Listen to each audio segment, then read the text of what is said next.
Welcome, everyone. Apologize for making people wait. We are going to jump right into the rest of our meeting and reconvene, and I will start with the territorial acknowledgement.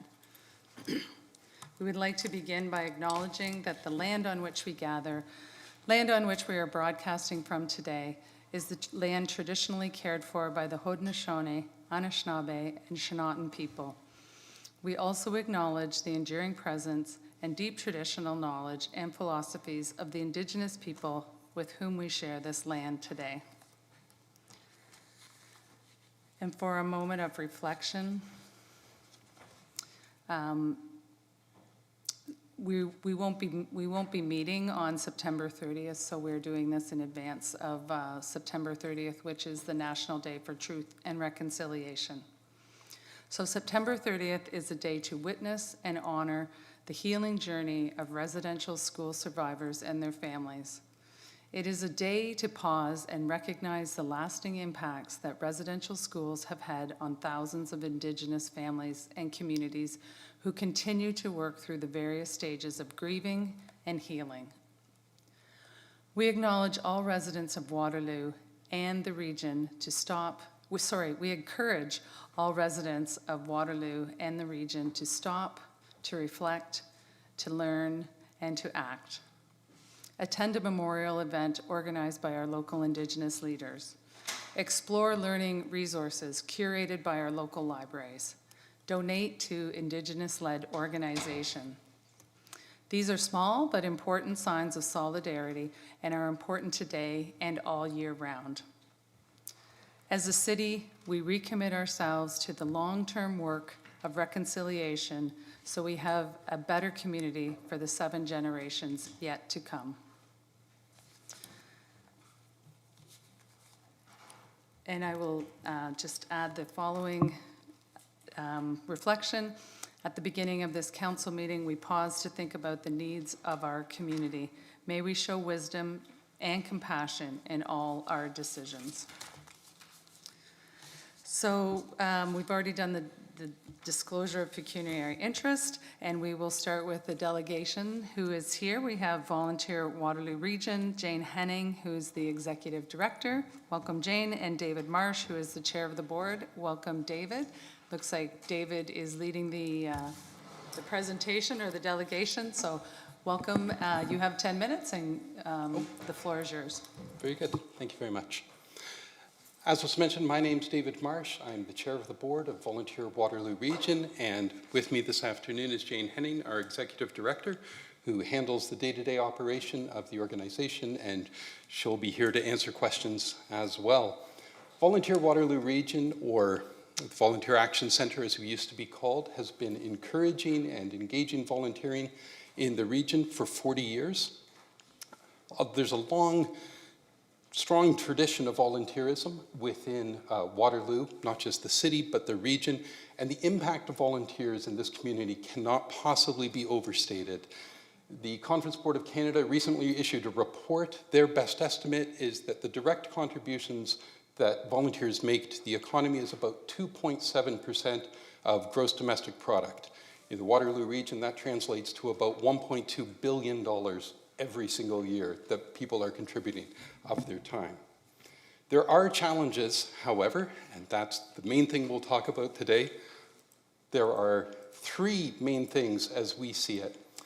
The first is that volunteerism is declining, the nature of volunteerism is changing, and it's increasingly requiring significant coordination. It's declining. This was exacerbated by the pandemic. Many of the other areas in our community have experienced a bounce back post-pandemic. Volunteering hasn't experienced that same or seen that same sort of recovery for a variety of reasons. So we're taking a number of steps to try to address that. We are actively engaging in education and letting community members know of their opportunities to volunteer. We are making significant investments into our processes and systems to connect not-for-profits with members of the community who want to volunteer. And probably most importantly, we are trying to lower barriers of entry to members of the community who do want to be engaged in volunteering.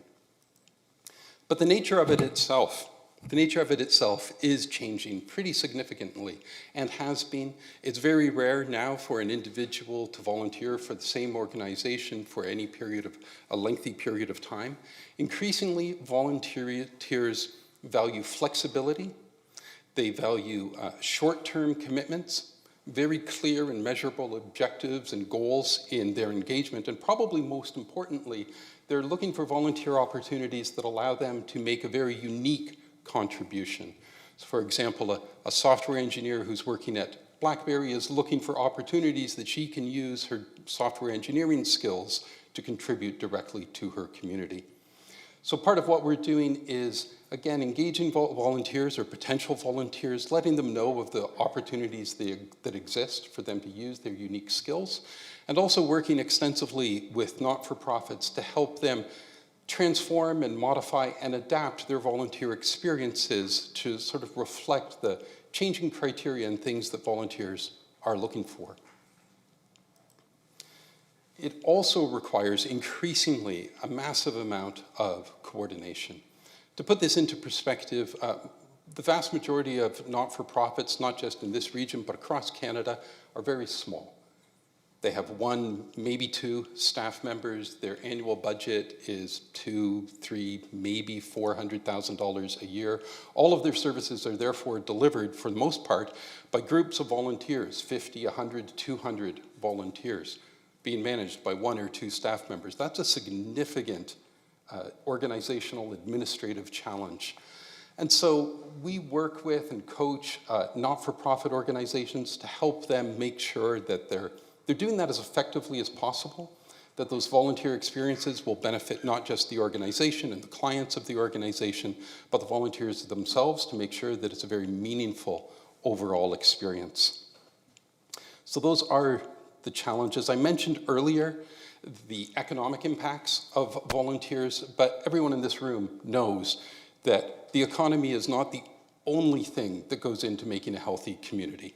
Healthy communities encourage sports, they encourage arts and culture and recreation and poverty alleviation and making connections between neighbors and building a sense of community. All of those things are happening in the city of Waterloo, and all of those things are at risk if we don't continually be vigilant about nurturing and encouraging volunteerism. So, what can you do about it? And in this case, I'm speaking not just to the councillors and the mayor, but everyone in this room. What can we do to encourage volunteerism? And there's probably 3 things, at least, that we can think of. The first is to talk about it. Talk about volunteering with everyone you know, your friends, your neighbors, your co-workers, until they're tired of hearing about it. The second thing is be creative in the way that you think about volunteering to help reflect that changing landscape of volunteering. Be willing to adapt to how you think about how people make voluntary contributions. And then finally, continue to encourage volunteers as you already do. That does conclude our presentation. Jane and I are both here to answer any questions that you have, but thank you for your kind attention. Thank you very much for your presentation, David, and through you to Jane and the other staff and board members. Thank you very much for the work that you do for numerous organizations across Waterloo region. And as you said, if we don't have, I think we know pretty keenly that if we didn't have volunteers, at the city, we're not going to be able to have any number of sports or arts and culture or programs run. So we understand that it's a challenge. So thank you very much for the work that you do to try help so many across the community. Council, are there questions? Yeah, Councillor Bassett. Ditto. And thanks so much for your presentation. I'm curious about informal volunteering and organizations like the Volunteer Canada, or Canadian Centre for Caregiving Excellence, which is a newer organization, have highlighted that there's billions of hours spent in informal caring capacity across the lifespan. So all the way from like really kids as young as 5 to older adults to having substantial caregiving responsibilities, and that's considered informal volunteering. And then at the same time, we have public, like disinvestment from public services and more people needing to buy private services. And for folks who can't necessarily afford it, which is many, many people as it increasingly becomes so costly to live even, informal volunteering or caregiving increases even more, which then decreases capacity to go into these more formal volunteering roles, which makes your job harder, and it makes the jobs of all the charities harder. It's just the challenges you've highlighted. So I'm just curious for your perspective on the rise in informal volunteering and how or if that intersects with the work that you're doing. And I had one more question.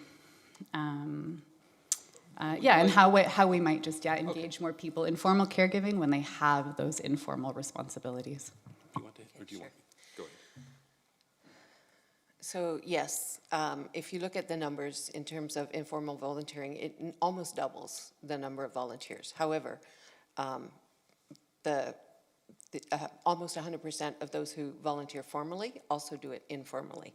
And so there is that capacity among a number of our community residents who do both. And it was very apparent during COVID how vital it was to have neighbor helping neighbor.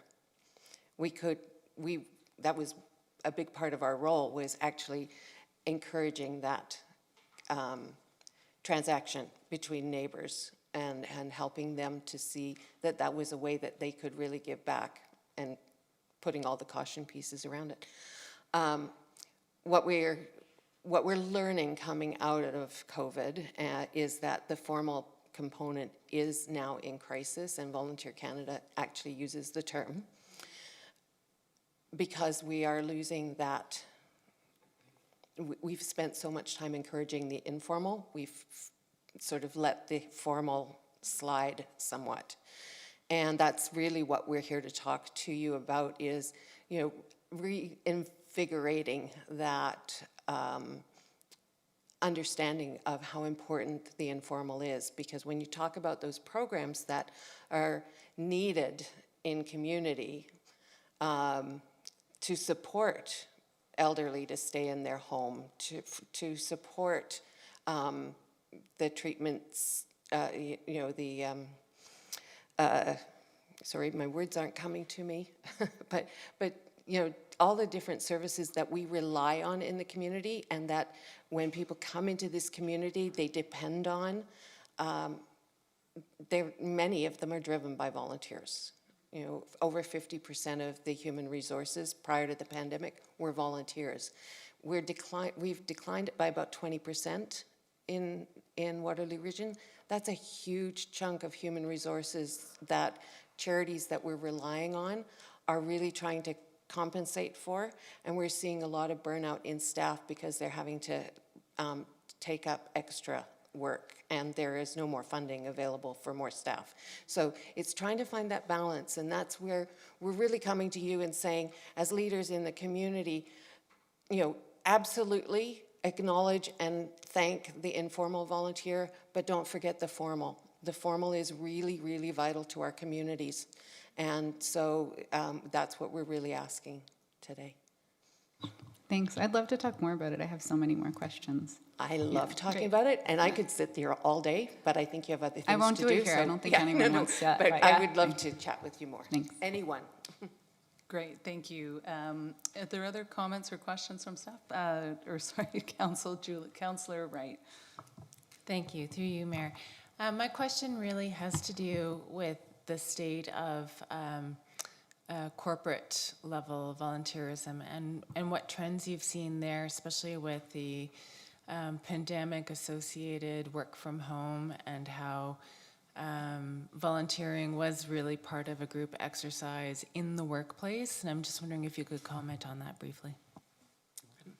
Yeah, we were fortunate during the pandemic to actually get some project funding to support work around corporate volunteering, and have actually brought a specialist from the corporate world who has done 15 years in corporate volunteering and corporate giving into our office so that she can help us work more closely with the business community.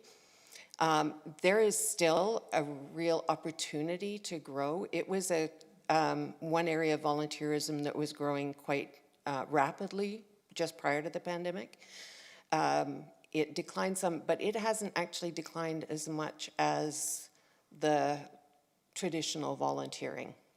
And so it is still seen as one of the potentials for growth. And so we're looking at ways, as you may have experienced, historically, corporate volunteering was done in a day. You know, we're going to come in for a day, we're going to bring 50 people, and we're going to do something for your organization, which was really challenging for many charities because you couldn't fit 50 people into their spaces. But, you know, so it was really a big negotiation. We're seeing a transition away from that now, which, thank goodness, has been really vital. There is more conversation around how impact can be made by the corporate with the community. So doing pro bono work on specialty things that organizations wouldn't have access to doing stuff in-house within their corporate office space and then bringing it back into the community. So there's a variety. We're really stretching some of those boundaries a bit. Thanks. Just one follow-up question. So that was really interesting. I'm curious also about the demographic breakdown of where maybe the attrition of volunteers is happening, if you could just comment on that. Yeah, so I keep going prior to pandemic, and I really like to look forward, but, you know, we go by what we had in the past and what we've learned. But prior to the pandemic, the largest number of volunteers were youth. The number of volunteers who gave the most hours were seniors. During the pandemic, neither of those were allowed to volunteer because it was dangerous for them. And so it really broke the habit of volunteering in that traditional sense. And so bringing some of those groups back, the seniors are not coming back the way that they were. There's volunteering is still done in an environment where it is interactive, person to person, often in groups of people. And so there is a concern for health with seniors, so they are not coming back in the same numbers as was anticipated. And youth, we found this coming out of the pandemic, was that they went into high school in a box and didn't learn those fundamental skills of interaction that we all learned when we started high school and had to start with a whole new group of friends and people we didn't know and learn how to interact with people that we didn't know. They didn't have that experience for grade 9, 10, 11 even. And so when we have a youth group at our volunteer center, and we bring them in, and 100% of them, every time we start the program, say, I'm uncomfortable talking to people. I don't know how to do this, and so this seems to be a safe space. And 100% of them, in their final wrap-up survey, say, I feel more confident now. Now I feel like I can go and volunteer in a normal setting. So it's helping that transition from, I don't know how to talk to people I don't know, to actually feeling comfortable enough to get out and volunteer. So those two ends of the spectrum, which really were the most hours for formal volunteering, got broken. Thank you very much for those insights. I think that gives us a little more context to work with as we consider this. Yeah. Sorry, thank you very much. Are there any other comments or questions? Again, just thank you very much, Jane and David, but Jane, I know, I've known you for a number of years, and I know that the work that you do is, you're constantly changing and evolving and innovating in the sector and being a real leader for others across Ontario and Canada as well. I know it's a challenge, but yeah, certainly look forward to continuing to have these discussions with you and doing what we can at the city to continue to promote volunteerism. We know we need them at the city, as well as throughout a variety of partners that we work with and broader in the community. So thank you very much. I really appreciate the work that you do. Thanks for coming in today. Thank you. All right. Thanks very much for your time. Thank you so much. Okay, the next item on the agenda, it's a consent motion, or it's a consent item. It's a customer service standards policy. Does anyone have any questions? We have staff present if anyone has any questions. No, we do not. Okay, so there is a consent motion and need someone to move that. Councillor Freeman, seconded by Councillor Rowe. All in favor? That is carried unanimously. Thank you very much, Leslie and team, for the work on that. All right, the next item is on staff reports is the 2024 draft Get Ready plan, with ready being a play on words for reconciliation, equity, access, or accessibility, diversity, and inclusion. So very excited to have this with us, or this being presented today, and want to welcome Divya and our staff, Divya Handa, and then Caitlin Mitri from Taylor Newberry Consulting. Just before you start, I was just going to make a couple of comments just to remind council and anyone listening that this is the city's first reconciliation, equity, accessibility, diversity, and inclusion plan. And it really is an important milestone for us. And we know that there's been a great deal of internal and external consultation that has occurred to get us to this point today. And just wanted to remind people that the decision to undertake this important work dates back to 2017. So it's been a few years in the making. And today, it is important to remember why the decision from 2017 was made to move forward in such a way. So in 2017, the need to understand diversity and inclusion in the City of Waterloo's workforce was made clear through repeated requests from staff. A diversity and inclusion task force was formalized at the time by the Chief Administrative Officer.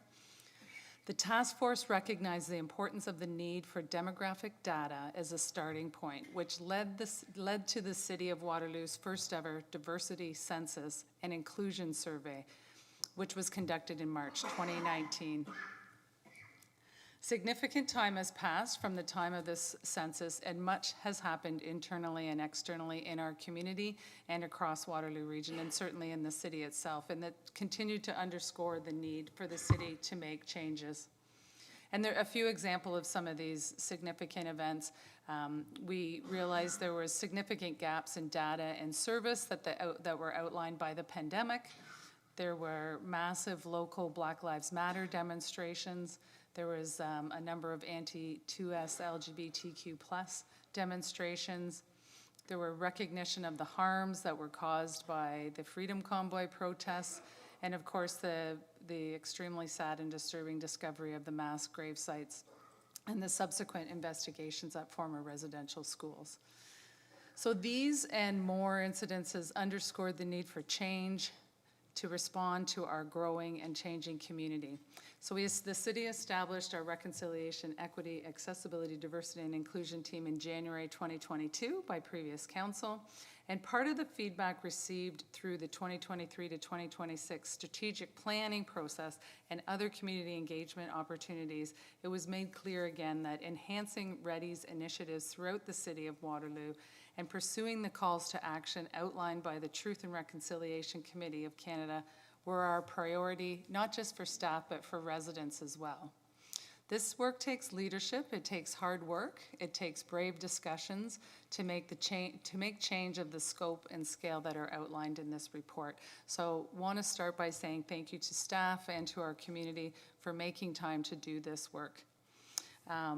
It's ambitious, And again, to reiterate, and we know that this is the draft and there's an implementation plan that will be developed in 2025, but today is a significant milestone and a recognition of the significant work that has been done. So thank you, Divya, Amy, Paulina, Brian, and Adam.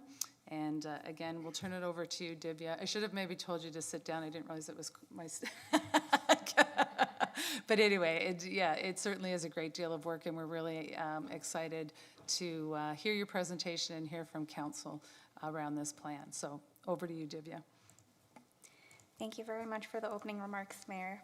Good afternoon, Council. We are very excited to be here with you to be able to present the City of Waterloo's first ever Reconciliation, Equity, Accessibility, Diversity, and Inclusion Plan, known as the Get Ready Plan. Caitlin Mitry from Taylor Newberry Consulting is here with me today to help introduce this plan to you, and will be speaking with you shortly.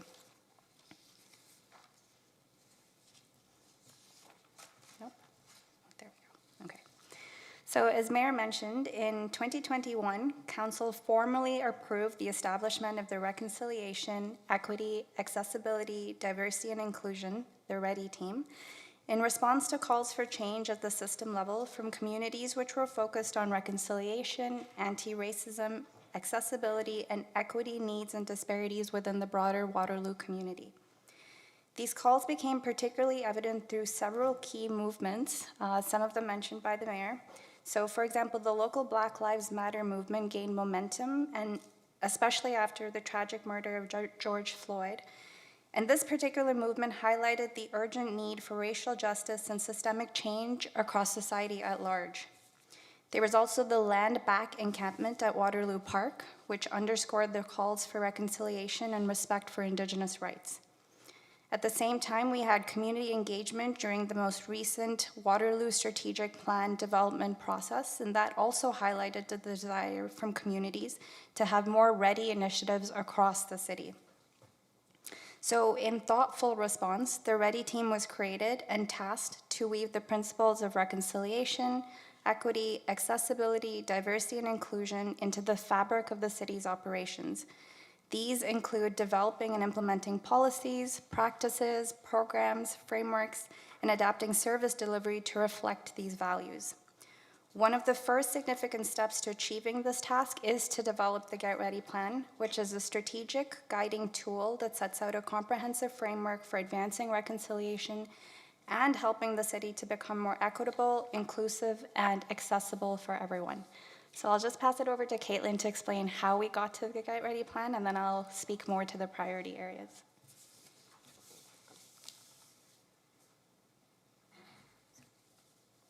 So the Get Ready plan is based on a research project that was carried out by myself and colleagues at Taylor Newberry Consulting, also called TNC. It had 2 stages. The first stage involved a document scan of 40 municipal and regional plans, community-led documents, and any relevant provincial and national legislation, such as the AODA. The second stage included community and staff consultations.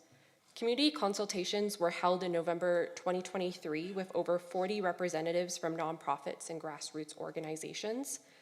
And the READY team also consulted with select staff from 27 different teams across the city to explore how they are integrating READY initiatives already into their work. The results were analyzed using a thematic analysis technique, and just because we're limited on time, you can find more details about that on page 47 to 49 of the plan. There are several key findings we want to share with you today that came through our research project. The first was a strong need to improve relations with the Indigenous communities in Waterloo, as well as to advance reconciliation.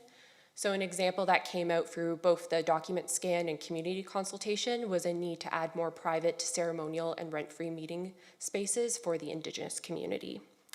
Second, feedback emphasized enhancing the sense of belonging for community members. This included increasing affordable and accessible spaces and programming and making sure that they're barrier-free for all community groups. Third, there was a significant emphasis on making the built environment more accessible, so improving interior and exterior city-run facilities. Some examples of this included better snow removal processes, adding universally accessible change rooms and washrooms, and expanding parking for individuals with disabilities, as well as creating sensory-friendly environments for those that are neurodivergent. There was also concerns about discrimination and harassment that were raised, particularly around street harassment. So community members talked about the need for more restorative justice approaches towards handling this, and staff also talked about the need for training specifically around cultural sensitivity. So the next theme that arose had to do with equal resource distribution, especially around more access to meaningful employment opportunities for equity-denied community members. And engagement was another area that was really prominent in both the document scan and throughout our consultations. So staff recognized the need for engagement to become more streamlined and collaborative, and community members also talked about the need to make engagement strategies less formal. And last but not least, discussions around representation and allyship also came through. Particularly, there's a call for increased diversity within the city's staff and leadership, particularly in terms of gender, disability, and racial representation in higher paying positions. That's just an example of that. So with these findings, we did create a draft plan and we shared it with the City of Waterloo directors. They were given this draft in several rounds and were able to provide feedback.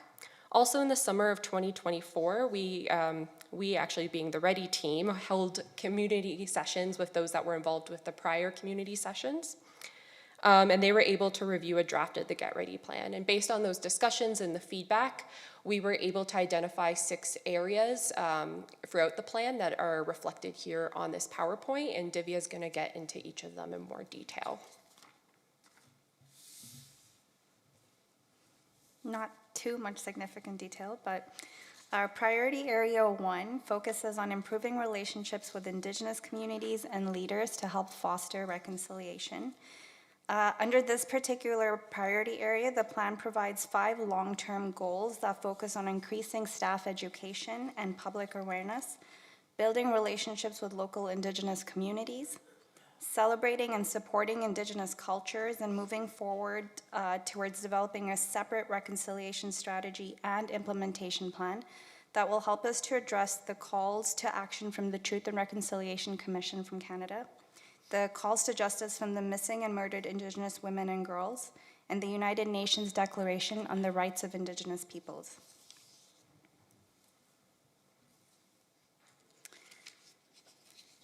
Priority Area 2 focuses on enhancing the built environment through the development of funding plans for accessibility upgrades to interior and exterior public spaces. Additionally, it looks to develop procedures that lead the city to continuously assess the built environment in a manner that is proactive.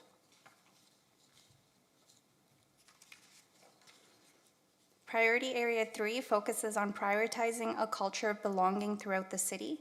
So looking at things like providing free or low-cost accessible public spaces for equity-denied community members, especially those from the Indigenous community, the broader Indigenous community.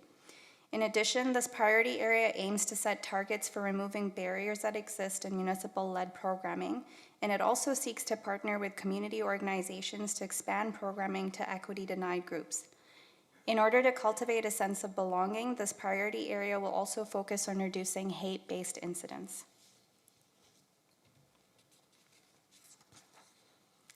Priority Area 4 looks to improve the employment life cycle to help remove barriers for equity-denied groups, as well as to increase the diversity in management level positions. So this really came out of community and staff consultations. So looking at our internal and external communities that have both been very clear that they would like to see more diversity at all levels within the city. At the same time, this plan seeks to work with council and with leadership to provide training on READY principles to reduce harmful biases, perceptions, and worldviews that impact equity-denied individuals. The 5th priority area of the plan will focus on expanding resources throughout the city of Waterloo, so including expanding resources and opportunities for employment for equity-denied community members, and also continuing to focus efforts on providing more affordable and accessible housing options.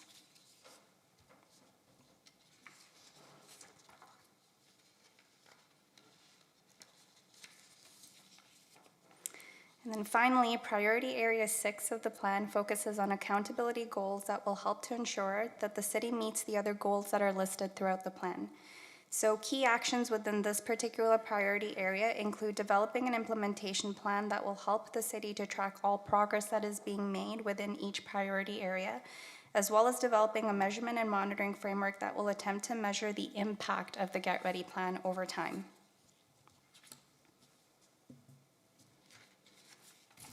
So just in summary, while we recognize that these priority areas might not cover every concern for the community, they represent key areas where the city can make significant impact given our current resources and capacity. With the Get Ready plan, we want to give voice to and reflect the lived experiences of our community members. While the Get Ready plan focuses largely on feedback that has been captured through community engagement, the implementation plan will capture and highlight the work and intentional efforts to embed Ready that are happening across the city. The implementation plan will be updated regularly through continuing engagement with teams across the corporation, and the idea behind this is to be able to support transparency and accountability to all residents. Further down the road, we would like to leverage the implementation plan further to develop a measurement and monitoring framework, and through that, we attempt to measure the impact that the city's progress is having with respect to meeting the needs of all residents while keeping Ready values in mind. So that's our presentation for today, but we're happy to take any questions. Thank you very much, both of you, and to the staff I know who contributed to this as well. I think we have some questions from council. I'm going to start with Councillor Rowe, who is also the liaison, the council liaison to this committee, or to this team, sorry. Go ahead, Councillor Rowe. Thank you, through you, Chair. Yes, as council liaison, I wanted to say how incredibly proud I am of Ready. In the last 2 years, I've seen you grow, and the work that you've achieved, I'm in awe every time we meet and I get an update. So your team is fantastic. So thank you for all of your hard work and for this incredible plan.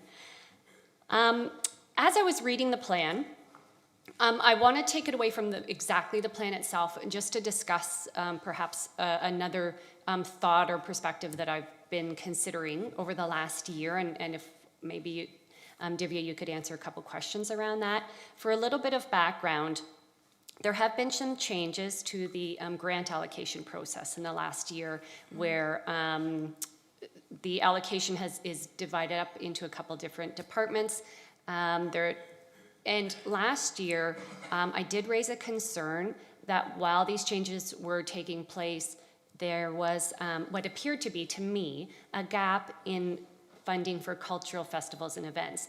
And so when I read the Ready plan, and I consider that comment that I made last year and my thoughts about it in the months following, I'm looking at perhaps like a disconnect between what the goal of Ready is and perhaps what's available to cultural groups in the community. So I just have a few questions about that, if you don't mind. Sure, yes, yes. So my first question is,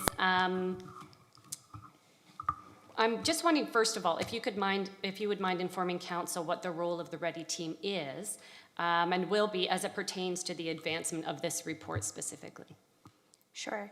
I'll start by just saying thank you on behalf of the Ready team. I'm very new to the team, but it's a huge privilege and honor to be able to work with this team, and I would say that a good chunk of the work that you're referring to, if not all of the work that you're referring to, particularly in the last 2 years, this advancement is thanks to this team. So I'll extend my gratitude with yours to them and their hard work. The role of the Ready team, as I see it, moving forward, particularly with the Get Ready plan, is to support the city in applying a reconciliation, equity, accessibility, diversity, and inclusion lens to the way that all operations and projects are considered across the city, the way that they're considered, designed, implemented, evaluated, and administered. So the Ready team does not carry out the work of other teams, nor do we really assign any of the other teams' work. But really our role is to support and build upon the way the teams work by helping to bring that Ready lens to the way that they do their work. So I guess an analogy that I would say is that we can we can look out the window at the view with all of the different teams and share what we're seeing when we look outside, but we can't do the actual looking for the teams. That's great, thank you. I think that's an important clarification. I'm also wondering, it's my understanding that various groups in the community come to the city for financial support through city-funded grants, which is what I'm referring to. And so with this strategy, where would these groups apply to meet some of their cultural needs at this time? Yes, I think that's a fantastic question. And as we know, our community is growing, and it's growing at a really rapid pace. I think what that means is that we are sort of always kept in a reactive state because we are always trying to catch up to that growth. And so inherently, we will sort of always have a gap until we are able to catch up to exactly where our community is in a given point in time. Right now, we are aware that there is a gap in our grant intake process, and we had intended to be able to enable our cultural sector grants via regional support and their allocation and grant processes. However, that hasn't yet become a reality. So in 2024, we met some of those funding gaps via the Ready Team budget and also through funding from the different commissioners' offices. And going forward, this is one really important work plan item that we know that we have to work with the different divisions across the city that do hold grant processes. So to the question you asked me earlier, it would not be that the Ready Team would hold an equity grant, for example, but it's how do we apply that Ready lens to the other grants that we do have, just to make sure that they aren't becoming more standardized to become equality-based, but that they're open and wide enough to be able to be equity-based and consider the diverse needs across our community. So there are a few different things that we know we need to look at. The grant processes that we have internally, that's one. A second would be to look at what grants and resource allocation processes are available across the city and the region. So whether that is through our municipal and or other government partners or through community partners, perhaps where we notice gaps, that could be where we come in and bridge via an equity fund of some type. I think the other thing that is really important in the work that we're trying to do, particularly in the way that we would like to roll out the implementation plan, is that we really want our directives to come from the community. So what is the community particularly looking for, and how would they like us to be doing that work? And so I think part of it is to also have those conversations with community to understand how would they like to see us develop our criteria for such a grant? How would they like to see us distributing resources as pertaining to such a grant? So we know that we have some work to do, and it'll all be captured within the implementation plan. Thank you. I think that's actually a really important point, right, to consider the community's perspective and what they're looking for. I just have two more questions, if I may. I'm wondering what mechanisms need to be in place to support increasing festival events needs for a rapidly growing community, but I think you kind of have answered that. So if there's anything in addition. Through the chair to the councillor, I forgot to say that. Maybe one thing that I would add is that because this work needs to be directed from community in order to be responsive to the greatest needs from the community, the mechanism, not so much, but we need to build in time to be able to do this well. So as we also just heard from the delegation before, a lot of the partners we're working with are feeling burnt out, and they're operating at much lower capacity than they have in the past. And so we need to be able to build in the time to be able to engage with them and have these dialogues and these conversations with them in a meaningful way, but in a way that does not tax them out further. And so I would say it's not so much the mechanism, but we need the time to be able to support this kind of dialogue so that what the end result of what we end up with is meaningful to community and actually meets their needs. Excellent, thank you. And my last question, I'm wondering, will council receive further updates on the granting program and processes then? Yes, working with the Community Services Department and the Office of the CEO Department, we know that there are divisions within those departments that hold the granting process. And so I think those divisions need to come together, and we have started the dialogue, but as we come together and continue to understand what the needs are and any potential gaps that we could bridge within the community, and then as we have those dialogues with partners that each of those different divisions have built relationships with, then we can establish, I think, a process for how to move forward and what that would look like and what those tools or criteria could be. And so we intend to bring updates to council as early as January of 2025. Excellent, thank you. And I'm just going to turn here quickly to see if Mark would like to add anything to that before I pass the mic on. Yeah, through the chair to the councillor, yes, great responses from the director, Divya, on your questions, and just reaffirming that both myself and the CEO Anderson have chatted about this and looking to see how our teams can strengthen this conversation and provide some further guidance. Thank you. Thank you, Councillor Rowe. Councillor Hanmer. Thank you very much. Through you, Mayor. Thank you, Divya and Caitlin, for the report. It was very informative reading through, and I'm excited where things are heading and the opportunities that we've got going forward. I echoed some of the questions that Councillor Rowe has raised, and I'm wondering and curious to just take it a little bit further. It's wonderful to do all the things with the city and get our things in place, but as you were talking about in particular the built environment and making sure that everything is accessible for and welcoming for everyone who's coming in, I'm wondering if we've given thought to how we engage or how we work with the affiliate groups for the city on two fronts. One, making sure that we're hearing from them on what they need in terms of whatever their sport or their recreation activity is.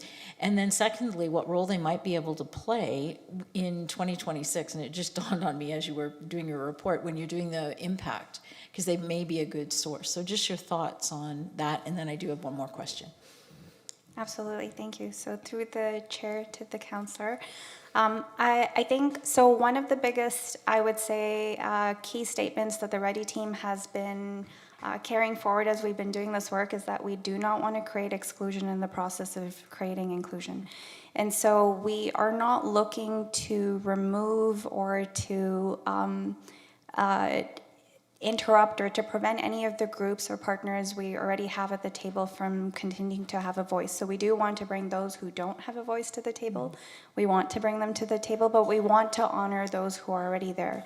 And I think when we talk about our affiliate programs and we talk about partners we have long-standing relationships with, that is an incredible strength that we have, and so it's part of reframing the way that we think about partners who are already at the table. They have been partnered with us for a very long time, and so I think that they're critical to us understanding and being able to leverage what we do really well, where we might have opportunities, and how we can take the good and what is working great and leverage that and expand that across to those who aren't yet at the table. So I think that they offer a really great learning opportunity for us for who we are as a city and how we've built relationships and what we've been able to do well. And then I also think that every community has really great solutions. We're not the expert when it comes to community solutions. And so I think that they leverage yet another opportunity of those communities that have been able to mobilize over a long period of time and have benefited from systemic privilege. So they have different ways of solutioning problems that I think open other doors to us and opportunities. And again, not worth losing, but instead celebrating and thinking about how we can expand and leverage those to other communities. Great. I certainly see a good, and I can see the commissioner behind me twitching a little bit, but I can see lots of collaborative opportunities. Yes. With the affiliate groups. As many in this room know, I've represented many of those affiliate groups on different fronts, and there's a tension between what the facility can offer and what the affiliate group is required to do to keep their activity going forward. So I see that as a really positive as we continue to roll out this plan. The other thing that struck me in my last question is around the implementation plan. 2025 is getting close, and yes. Knowing we didn't have the benefit of where you're at with the plan right now when we were doing our 3-year budget. So looking to 2025, and it may be too soon to say that, I'm expecting that we'll see something around the implementation that may have an impact on our reconfirmation of our budget for next year. Yes, absolutely. So The Get Ready plan right now is still a draft plan, and this is a really important part of the consultative process. So while we have been consulting with staff and with community, this is our opportunity to be able to gather your input and feedback, and we do want to incorporate it. So this Get Ready plan itself will be finalized and come to you for approval in December. We are just starting to work with our teams across the city on the implementation plan. The implementation plan will continue to be the living version of this document. So while this is a plan, and we know how plans and strategies, no matter how well-intentioned they are, where they land, the implementation plan itself is very specifically not a strategy or a plan, even though it says plan in the title. It is a living document, and it's our way of being able to come back to community continuously to say, this is what we've heard, this is what we've done in response. And it's our way of being able to create dialogue with all of our different partners, from leadership level through to staff, through to community, so that we're continuously being refocused and redirected by our communities on where we should be prioritizing our attention. So the intention that we have is for the first iteration of the implementation plan to come to council and be released to community early next year. Following that, we will have dialogue with community to understand whether or not we've met their benchmarks for where we should be and where they would like to see us moving forward. And then the idea is that we would release the implementation plan annually as a way to stay accountable to community as well as transparent. Ideally, it would be biannually. Okay, great. Thank you very much. Thank you. Thank you, Councillor Hanmer. Councillor Bassick. Thanks so much for all your work on this document. So notwithstanding your very good point that you can't capture every single thing in this report, of course, and acknowledging that there is some mention briefly about sensory spaces, two gaps that I do notice in this report are explicit mentions of poverty and neurodivergence, even though they are lightly referred to. And so I'm just curious about, through going through this process, if these are topics that emerged with the through the consultations, either with staff or with the community, and what were kind of the nature of those conversations? Yes. So through the chair to the councillor, I would say that both of these topics, as well as several other social determinants of well-being, did emerge through our consultations as well as through the document scan process, and Caitlin could expand on that as well. I would say that the way that we have captured them, I'll continue to call them social determinants of well-being. The way that we have captured them in the Get Ready plan and the way that we intend on capturing them in the implementation plan is reflective of the way that community brought these concerns or these challenges to us. So while community, for example, didn't explicitly use the word poverty, we noticed that it came out in many other ways. It came out in the ways in which poverty directly impacts our community members. So we heard about calls to address housing and accessibility needs, the needs for free or low-cost spaces, enhancing the built environment and the impact that that has on quality of life, removing barriers that prevent equity-denied community members from participating in municipal-led programming, particularly as income becomes a dependency, increasing employment opportunities for equity-denied community members. So we heard about the impact that poverty has on people, and the way that they reflected that back to us in their ask was very much related to their day-to-day experiences. And so what we wanted to reflect back, because the Get Ready plan is meant to be the voice of community, is what we heard back. So we have tried to mirror the language that we received as a way to give voice to what we have heard. But that doesn't mean that any of that is missing, and it's similar to the neurodivergence piece. In that, similarly, consultations stressed for more inclusive places for people with disabilities. So, for example, having events and festivals that are sensory friendly for neurodivergent visitors so that they can fully participate, they can engage with the space and have best experiences possible. And we've tried to capture that in the ways that we want to improve the built environment and the goals of the built environment. Thank you so much. That's really helpful to have that background information. And then the only other thing I would add, and perhaps it would fall under the kind of that training, awareness, consciousness raising element of what I'm assuming will be in the implementation plan,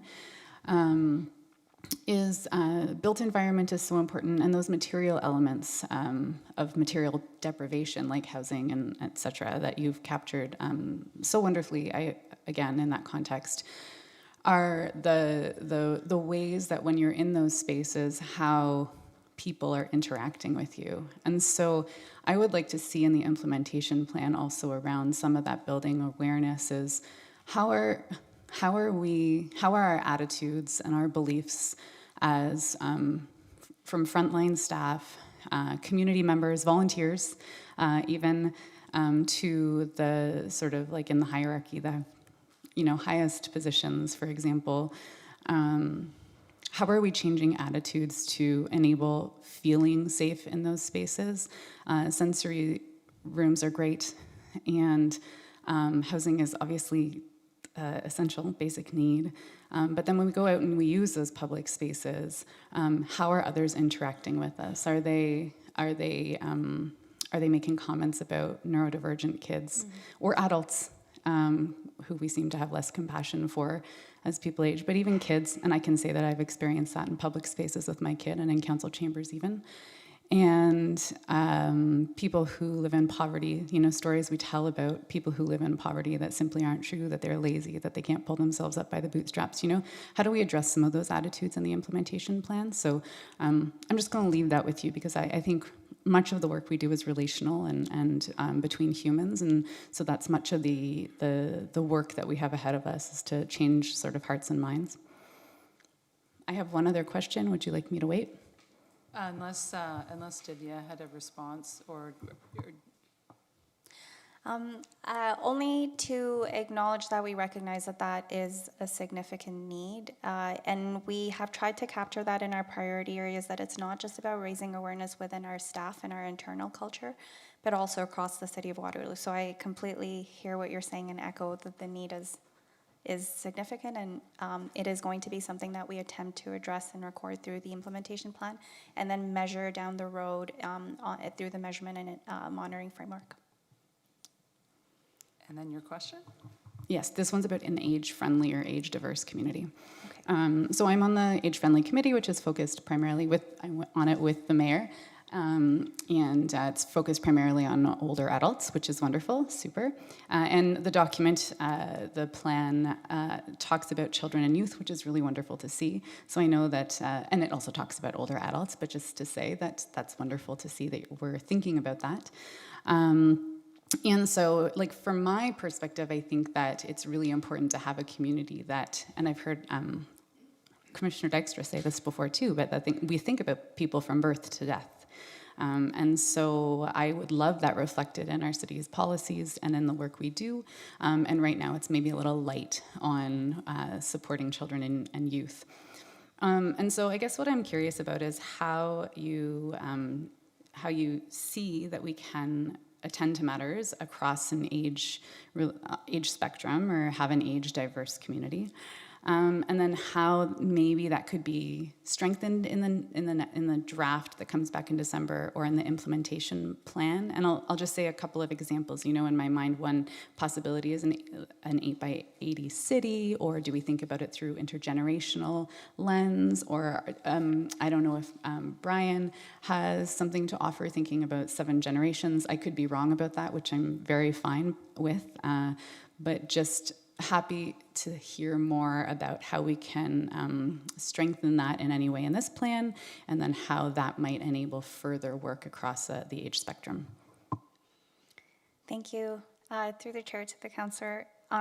So I think this is one of those really important pieces of why we brought this Get Ready plan back to council, is so that through your lens, we can see maybe what needs to be enhanced more or needs to be called out more. So absolutely, I think those are great examples that we can look to embed and build into this. I think one of the pieces that I do want to highlight is that the implementation plan itself is going to prioritize that intersectional lens. So we've identified, needing to be able to consider the needs of youth, older adults, women and gender diverse communities, faith communities, people with disabilities, racialized people, Indigenous peoples, people living on low income, newcomer, refugee communities, even asylum seeker communities, the 2S LGBTQIA+ community. So looking at everything through an inclusive and culturally responsive lens, whether it's programming, services, policies, funding models, communication strategies, all of our work. And this goes back to Councillor Rowe's question about the role of READY. And so I think what I want to emphasize with this is that there are lots of opportunities by which we can look at that spectrum from birth to death, and I think there's lots of ways to be able to build that into this. I think where the true emphasis of it, though, will come is in the recording of the implementation plan of the work that we're actively doing. And so I think we can take a look at the Get Ready plan to see where there are opportunities to enhance it, and perhaps there are goals that can be identified that are just more clear in calling that out. And then in the implementation plan, we can look to actually break that down and speak to how we're thinking through that in a more meaningful way. Thank you. Thanks so much. That's all from me. Thanks for your work. Thank you, Councillor Basak. Councillor Wright, did I see your hand? Yeah, Councillor Wright. Thank you. Through you, Mayor. Thank you so much for this presentation, and especially for positioning this strategy as a living document. I think that's incredibly important. And then to see the inclusion positioned as an intersectional process. It was really great to see that come forward too. So I have some sort of comments here on aspects of it. And the thing that really draws me is the priority around equitable distribution of resources, because so much of what the city is responsible for is structural. It's built form, it's processes, it's policies. And the need for something like an intersectional policy analysis framework in order for us to get that built into those things that we do on a regular basis. And one example of that might be the asset management plan, where instead of just looking at financial value, that we're looking at total economic value and thinking very carefully about avoided costs down the road of certain kinds of inaction or deferral. So that was one sort of example of a way that we really might push that structural inclusion forward. And the second one being, where you talk about the leadership pipelines, we've heard so much about, needing to attract and hire in a way that reflects the diversity in our broader community, but we also have to keep them in the pipeline. We have to keep people wanting to come to work at the city. And so, that's something that I'd really be interested in hearing more about. And then thirdly, the community data collection part of it. This is hugely important. Like, obviously, the First Nations Information Governance Center provides guidance on OCAP, the ownership, control, access, possession of data. And I'm just wondering, there are other communities who also have fractious histories with data collection and its extractive nature on the government side. And so I'm just curious about how the city can become a good data partner, and what sorts of actions we need to take on in order to be a good data partner. And then just my last point was around the measuring and monitoring. And I'm curious what sort of process we will undertake to ground truth the indicators that we're going to use. If we're going on a key performance indicator model, how are we ensuring that these are indicators that actually are measuring something that matters to the community? Because it's one thing for us to measure things internally for our own purposes. Yeah. It's another entirely to ensure that it actually matters to the broader community. So those are just the 4 major buckets that, my light bulb started going on. I'm like, I want to talk more about that when you have time. Thank you, Councillor Wright. There was a lot there, so let us know if we need to repeat any of those questions.